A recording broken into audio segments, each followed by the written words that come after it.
Kabajamtoota hordoftoota keenyaa kun qophii keenyaa torbanitti yeroo takka isin bira ga'u qophii dhamdhama gurraati. Daa'imni isin argaa jirtan kun jiraattota naannoo isheetiin intala kubbaa harkaa jedhamuun beekamti. Sababiin namoonni naannoo isheetii maqaa akkasiitiin waamaniif mucaan kun walakkaan ishee nama walakkaan ishee ammoo kubbaa harkaa waan taateefi. Kun akkuma jirutti ta'ee garuu wanti addaa daa'imni kun akkas akka taatu godhe maali laata? Dhumni mucaa kanaa addunyaa guutuun mata duree godhatee ture kun maal ta'a laata? Aga xumura qophii keenyaatti yoo nu hordoftanii deebii isaa kan argattan ta'a. Kibba Chaayinaa kan taate baadiyyaa Liunaang Yuunaanitti kan dhalatte daa'imni argaa jirtan kun Chiyaan jedhamti. Daa'imni kun akkuma daa'ima kaanii haasa'uu, kolfuu fi taphachuu kan jaallattu turte. Haa ta'u malee daa'ima fiigdee bakka yaadde hin geenye kana utuu isheen fiigdee hin quufin seenaan ishee kan jijjiirame mudannoo hamaan gara jireenya ishee dhufe. Mudannoon kun akka lakkoofsa warra Awurooppaatti bara 2000tti yeroo ta'u, yeroo kanatti balaan konkolaataa daa'ima kana mudate. Guyyaadhuma sana balaa uumameen daran kan miidhaman miilonni lamaan akka cituu qabanii ogeessonni dubbatan. Miilonni xixiqqoon ijaan ilaaluuf illee nama mararan kun kan hin cinne taanaan lubbuun daa'ima kanaa akka darbu ogeessonni fayyaa jala muranii dubbatan. Sababii kanaaf miilonni ishee lamaan irraa citan.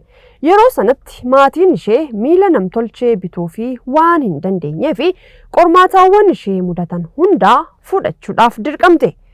Wanta namoonni gurguddoon iyyuu fudhachuu hin dandeenye isheen garuu daa'imummaa isheetti tole jettee fudhatte.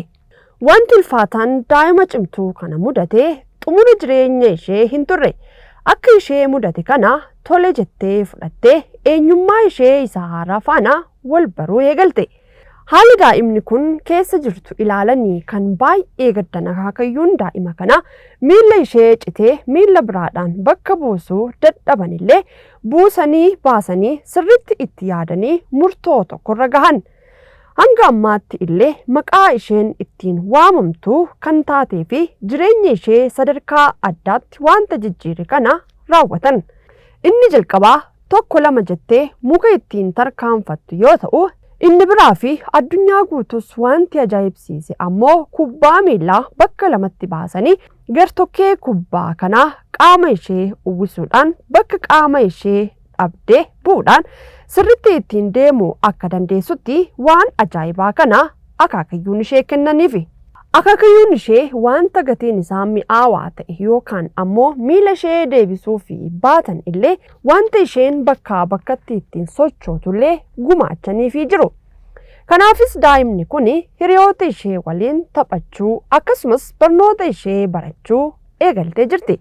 Wanti isheen socho'uudhaaf fayyadamte kun fiiguudhaaf ishee rakkisullee bakkaa bakkatti garuu akka sirriitti sochootuu fi ishee gargaaree jira. Daa'imni Chiyaan Yuuyang jedhamtu kun umurii ishee daa'imummaa kanaan balaan kun kan ishee mudate daa'ima cimtuu ofittis amantu turte. Yeroo tokko garuu akkas ta'e. Kubbaa harkaa mucaan kun waggootaaf miila godhattee ittiin jiraachaa turte kana waliin suurri ishee miidiyaalee hawaasaa irratti wal ga'e. Oduun kunis jiraattota naannoo daa'imni kun jiraattuu bira darbee addunyaa guutuu bira qaqqabe. Daa'imni kun miilota ishee malee hafuura ishee isa cimaa sana waan hin dhabnee fi namoonni hedduun qaamaan ishee arganis gochaa fi ofitti amanamummaa ishee ilaaluudhaan ajaa'ibsiifatan. Jabinaa fi ofitti amanamummaa ishee kana ilaaluudhaan namoonni hedduun haaraajaman malee haalli isheen irra jirtu kun isaan gaddisiisee namoonni hidhii xuuxanii fi turanis hin dhabamne. Kun kanumaan osoo jiruu garuu seenaan addaa tokko jireenya ishee keessatti raawwate. Ta'iin kunis namoota waanuma salphaatti abdii kutataniif barnoota guddaa kan kenne ture. Abjuun daa'ima kanaa inni guddaan ol jettee dhaabbattee deemu ture.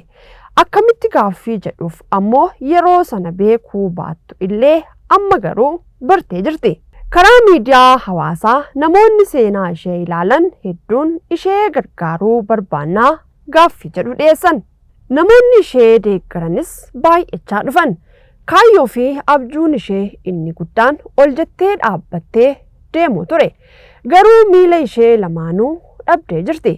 Miila namtolchee bittee ittiin deemuuf ammoo gatiin miila namtolchee kanaa qaalii waan ta'eef bituudhaaf isheenis ta'ee maatiin ishee humna waan hin qabneefi sababii kanaanis lammiilee addunyaa hedduun dhaabbattee akka deemtuu fi wantoota garaagaraa hojjechaa turaniiru. Namoonni daa'ima kanaa deeggaruu barbaadanis daran baay'achaa dhufuudhaan maallaqni miila namtolchee bituuf barbaadamaa tures yeroo gabaabaa keessatti guutee carraan ittiin daa'imni kun dhaabbattee deemuu uumame. Namoonni seenaa ishee durii beekanis taatee ta'e kanatti hedduu gammadan. Haati seenaa hedduu kun ammas seenaa hojjechuu itti fufuudhaan dorgommii bishaan daakii jalqabde. Guyyaadhaan sa'aatii 4 bishaan daakuu shaakaluu eegalte. Jalqaba irratti sababa miila isheen haalonni turan itti ulfaatan iyyuu adeemsa keessa garuu fooyyeffachaa deemuudhaan cimtee haala ajaa'ibsiisaadhaan dorgommicha irratti mo'attee hunda injifachuudhaan raajii addunyaa taate. Dorgommiin kun Paaraoloompikii bara 2009 Chaayinaatti gaggeeffame irratti hirmaattee injifachuudhaan meedaaliyaa warqii argachuu dandeesse.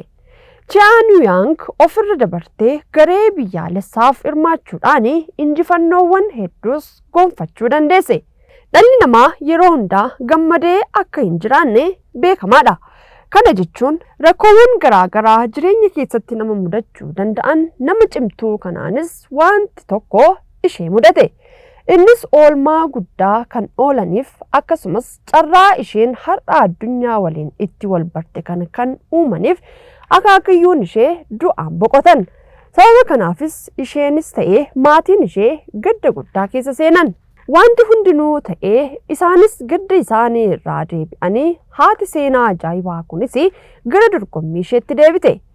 Dorgommiiwwan irra deddeebiin taasifaman kanarratti hirmaachuudhaan hunda isaa injifattee beekamtiin ishees daran dabalaa deeme. Haati seenaa hedduu kun miila namtolchee deeggarsa namaatiin taasifameef sanaa kan caaluu fi guutummaan guututti sadarkaa jedhamuun danda'amuun miila uumamaa kan fakkaatu akkasumas sosocho'uudhaaf daran salphaa kan ta'e ofiidhuma isheetiif hojjechiifattee jirti. Haasawaa miidiyaalee garaagaraan taasifte irrattis anarraa baradhaa nan danda'a jennaan wanti hin danda'amne tokkoyyuu hin jiru jechuudhaan gorsa ishee kennitee jirti. Wanti nuti qabnuu fi wanti nuuf kenname wanta dhabnee fi wanta nu jalaa deeme caala. Seenaan daa'ima kaleessaa fi dargaggeettii har'aa Chiyaanis kanuma nu barsiisa. Horaa bulaa.